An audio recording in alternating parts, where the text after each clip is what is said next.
আসসালামু আলাইকুম। আপনাদের সাথে আছে আমি জুবায়ের হাসান। ইরান-যুক্তরাষ্ট্র যুদ্ধের ২০তম দিন অতিক্রান্ত হচ্ছে এবং এই ২০তম দিনে দেখা গেল যে মধ্যপ্রাচ্যের তেল গ্যাস খনিগুলো দাউ, দাউ করে জ্বলছে। তো ১ম এ ইসরাইল গতকাল রাতে একটা হামলা চালিয়েছিল সাউথ পার্স গ্যাস ফিল্ডে, যেটা ইরানের গ্যাস ফিল্ড। তো এর জবাবে ইরান উপসাগরীয় দেশগুলোর উপরে একটা সতর্কবার্তা জারি করে যে তাদের কয়েকটি গ্যাস ফিল্ড এবং অয়েল ফিল্ডে তারা একটা ওয়ার্নিং জারি করে যে সেখানে তারা হামলা চালাবে এবং লোকজনকে সরে যেতে বলে। তো সেসব স্থানে ইরান সত্যি একেবারে সুনির্দিষ্টভাবে তার পূর্ব ঘোষণা অনুযায়ী, প্রতিজ্ঞা অনুযায়ী একেবারে নিখুঁতভাবে ইরান হামলা করে, যার ফলে উপসাগরে এই কয়েকটি দেশের তেল এবং গ্যাস খনিগুলো এখন জ্বলছে। তো এটা যুক্তরাষ্ট্র এই হামলাটা ঠেকাতে পারেনি। ইরান যদিও পূর্ব ঘোষণা দিয়েছিল, তাতে বোঝা গেল যে যুক্তরাষ্ট্রের সেই ক্ষেপণাস্ত্র প্রতিরক্ষা ব্যবস্থা নাই। এভাবে একেবারে সুনির্দিষ্ট লক্ষ্যবস্তুতে পূর্ব ঘোষণা দিয়ে আক্রমণ করাটা ইরানের বিরাট একটা সক্ষমতা প্রদর্শন করেছে। তো এভাবে যুক্তরাষ্ট্র সেই ইরানের হামলাগুলো ঠেকাতে না পারার ফলে কাতারের গ্যাস ফিল্ড, যেটা রাস আফফান বলা হচ্ছে, সেই গ্যাস ফিল্ডটা, আরব আমিরাতের হাফসান গ্যাস ফিল্ড এবং কুয়েতের মিনা আল আবদুল্লাহ এবং আরও একটি অয়েল রিফাইনারি, সৌদি আরবের সামরেফ অয়েল রিফাইনারি, এগুলো একেবারে দাউ দাউ করে জ্বলে ওঠে। তো এসব দেশ এখন দাবি করছে যে তারা এই যে বিস্ফোরণটা হয়েছিল এবং আগুন ছড়িয়েছিল সেটা তারা নিয়ন্ত্রণ করেছে। আর এদিকে ইরান একটা দ্বিতীয় সতর্কতা জারি করেছে যে যদি ইসরায়েল আবার ইরানের কোনো গ্যাস ফিল্ডে বা এনার্জি স্ট্রাকচারের উপরে হামলা চালায়, তাহলে আবারও তারা এই উপসাগরীয় দেশগুলোর উপরে এবং ইসরায়েলের অভ্যন্তরের যে তেল গ্যাসের অবকাঠামো রয়েছে সেগুলোতে হামলা চালাবে। তো এইদিকে মার্কিন প্রেসিডেন্ট ডোনাল্ড ট্রাম্প তিনি বলছেন যে ইরানের এই যেটা সাউথ পার্স গ্যাস ফিল্ডে যে আক্রমণটা ইসরায়েল করেছে তাতে যুক্তরাষ্ট্র জড়িত নয়, যুক্তরাষ্ট্রের অনুমতি ইসরায়েল নেয়নি, যুক্তরাষ্ট্র অবহিত নয়, ইত্যাদি নানান ধরনের তিনি কথা বলছেন। এবং তিনি আরও বলছেন যে ইসরায়েল এটা মূলত একটা ক্ষোভের বশবর্তী হয়ে এই আক্রমণটা করেছে এবং দ্বিতীয়বার এই আক্রমণটা আর করবে না। এভাবে ডোনাল্ড ট্রাম্প দায় এড়াতে চাইছেন, কিন্তু পর্যবেক্ষকরা বলছেন যে ডোনাল্ড ট্রাম্প এক্ষেত্রে মিথ্যা কথা বলছেন। তিনি শুরু থেকে এই যুদ্ধের শেষ পর্যন্ত সকল কলাকৌশল ডোনাল্ড ট্রাম্প নেতানিয়াহুর সাথে পরামর্শ করেই করেন। তার যদি ডোনাল্ড ট্রাম্পের কথাটা যদি সত্যি হয় যে ইসরায়েল তার অনুমতি নেয়নি বা এ বিষয়ে যুক্তরাষ্ট্র কিছু জানে না, তাহলে ধরে নেওয়া যাবে যে যুক্তরাষ্ট্র এখন ইসরায়েলের খেলার পুতুলে পরিণত হয়েছে এবং যুক্তরাষ্ট্রের ফরেন পলিসিটা এবং এই যুদ্ধ কৌশলটা ইসরায়েল নির্ধারণ করে দিচ্ছে। তো ইসরায়েল যুক্তরাষ্ট্রকে আসলে এই যুদ্ধে টেনে নিয়েছে। নেতানিয়াহুর সাথে ডোনাল্ড ট্রাম্পের সেই ৩০ বছরের একটা কঠিন বন্ধুত্ব রয়েছে এবং সেই সূত্র ধরেই ডোনাল্ড ট্রাম্পকে নেতানিয়াহু এই যুদ্ধে নামিয়েছেন। তো নেতানিয়াহু অনেক এই সাধনা করেছেন, এর জন্য ছলচাতুরি করেছেন এবং ইরানের বিরুদ্ধে যুক্তরাষ্ট্রকে এভাবে একটা যুদ্ধে নামিয়েছেন।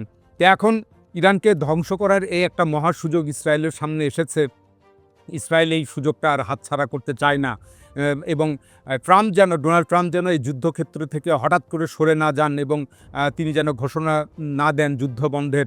তো এটা আটকে রাখতেই এভাবে ইসরায়েল ইরানের যত্রতত্র স্থানে, বিশেষ করে যেগুলো জ্বালানি অবকাঠামো রয়েছে সেখানে হামলা করছে। তো সামরিক স্থাপনায় হামলা ছাড়াও ইরানের অভ্যন্তরে আমরা এর আগে দেখতে পেলাম যে অয়েল রিফাইনারি, গ্যাস ফিল্ড এবং পানি শোধনাগার, সেখানেও হামলা করেছে ইসরায়েল। তো এছাড়া ইরানের শীর্ষ রাজনৈতিক নেতাদের হত্যাও করছে ইসরায়েল, যাতে কোনো কূটনৈতিক প্রচেষ্টায় যুদ্ধর ব্যাপারে কোনো বন্ধ না হয় বা যুদ্ধের কোনো শান্তি চুক্তি স্বাক্ষরিত না হয়। তো ইসরায়েলের এই ধরনের বর্বরতার সর্বশেষ উদাহরণ আমরা দেখলাম যে ইরানের যিনি প্রধান নিরাপত্তা কর্মকর্তা ছিলেন আলী লারিজানি, তাকে হত্যা করা হয়েছে।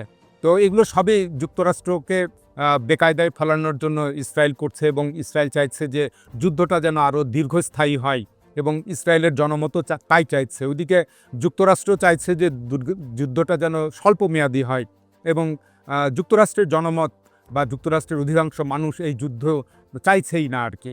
তো যুক্তরাষ্ট্রের এই যুদ্ধ বিরোধী যে জনমতটা এখন তুঙ্গে রয়েছে এবং সেই সাথে দেখা যাচ্ছে যে ডোনাল্ড ট্রাম্পের অনেক ঘনিষ্ঠজন তারা ডোনাল্ড ট্রাম্পকে আর সমর্থন করছেন না। তো এর একটা সর্বশেষ উদাহরণ দেখা গেল ডোনাল্ড ট্রাম্পের খুব ঘনিষ্ঠ, দীর্ঘ প্রায় ১৫ বছর ১০ বছরের তার সহযোগী একজন ঘনিষ্ঠজন জো কেন্ট, তিনি পদত্যাগ করেছেন এবং তিনি ন্যাশনাল কাউন্টার টেরোরিজমের একজন ডিরেক্টর, একটা অত্যন্ত শীর্ষস্থানীয় পদ।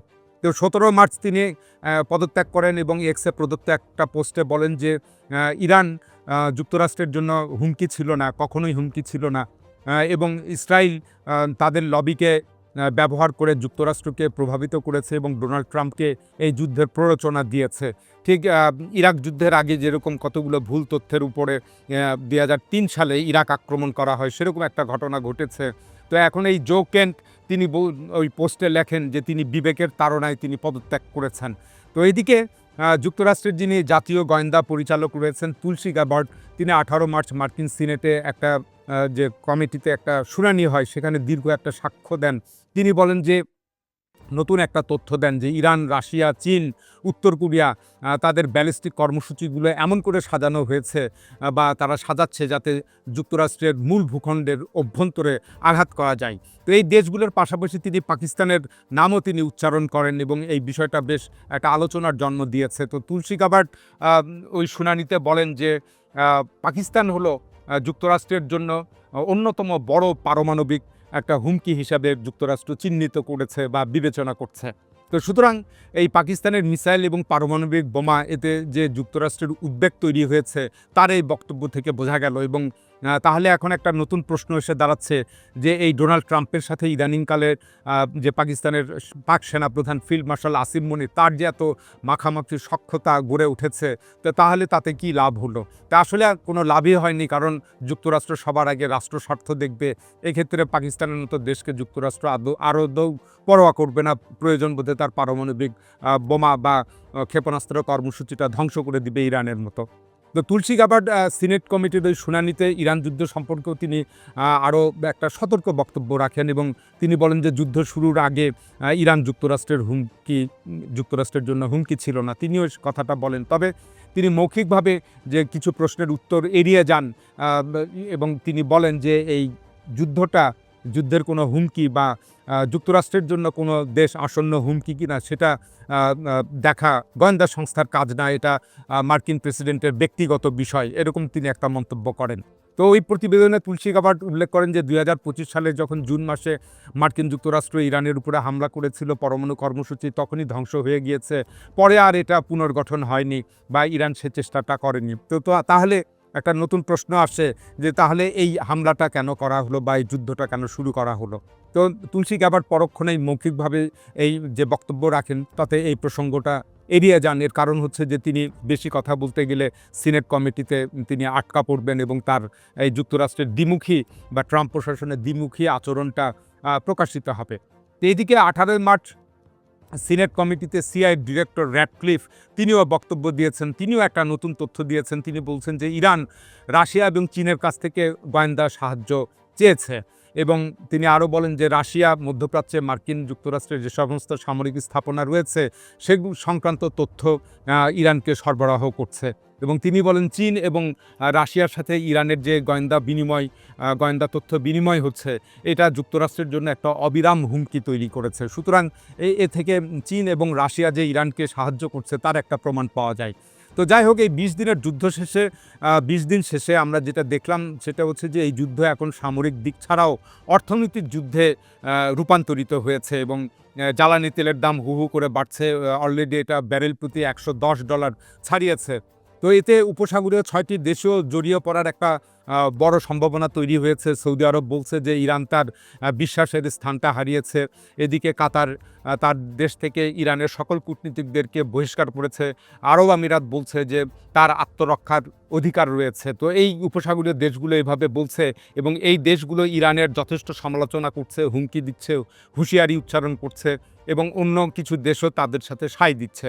তো অথচ এই সকল দেশগুলো ইসরায়েলের নিন্দা করছে না বা ইসরায়েলকে থামানোর কোনো চেষ্টা করছে না। তো এই উপসাগরীয় দেশগুলো যদি তাদের দেশ থেকে এই মার্কিন স্থাপনাগুলো সরিয়ে ফেলার জন্য যুক্তরাষ্ট্রকে আহ্বান জানাতো বা তাদেরকে বহিষ্কার করত, তাহলে কিন্তু এই ইরানের আক্রমণ থেকে তারা রক্ষা পেত। তারা সেটা করছে না, উল্টো ইরানকে দোষারোপ করছে।